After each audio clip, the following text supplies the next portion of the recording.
Collin joined the Army right out of high school, which would have been 1988. He was a graduate of Marion High School and took to the Army right away, loved it. So he had 14 years total service in the Army. And in beginning of 2007, he was deployed to Afghanistan. I never heard him so happy as the night before he left for Afghanistan with his crew. There were 16 men. He volunteered, and they were going to be embedded in the Afghanistan Army. It was actually, he was packed and ready to come home, and a new commander came into his camp that had a lot of young guys who hadn't been to Afghanistan, and they knew my brother to be pretty educated and experienced in the region and said, you know, hey, would you be interested in going out on one more mission? On their way back to Camp Clark after completing the mission, they were about 6 miles from camp and hit an IED. My brother was driving, and the IED killed the two in the back instantly. And then Lieutenant Colonel Richard Baratini survived for 7 days. He made it back to the States and died in the hospital at Brooke Army Medical Center. And my brother also survived, and many people worked very hard to save his life there on the scene. When we were at Texas, when he was sent there, you know, at the burn center at Brooke Army Medical Center, his major came from Afghanistan to see him.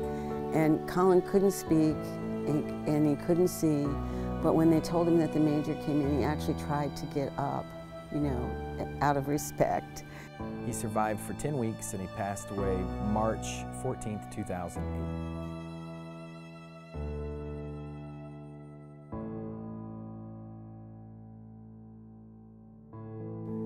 My brother was 5 foot nothing, 100 nothing. He wasn't a big guy, and so he had this bit of a chip on his shoulder in that he was not going to be denied something. He felt he could achieve anything. He really did believe that, and he lived his life in a way just always striving 110%. He was not going to be outworked.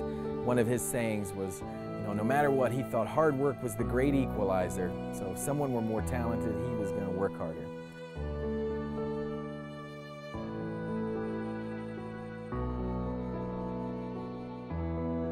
The scholarship has really been a fantastic legacy for Collin. It's a scholarship awarded to any Grant County senior is eligible from a Grant County high school.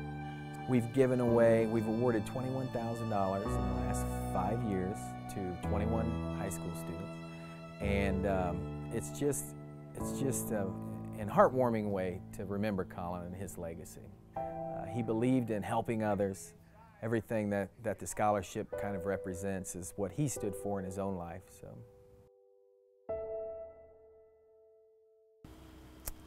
The Army and serving his country meant everything to him. He was passionate about his country, and he was very passionate about his service. He worked very hard to be a good soldier, good family man, and he just loved life.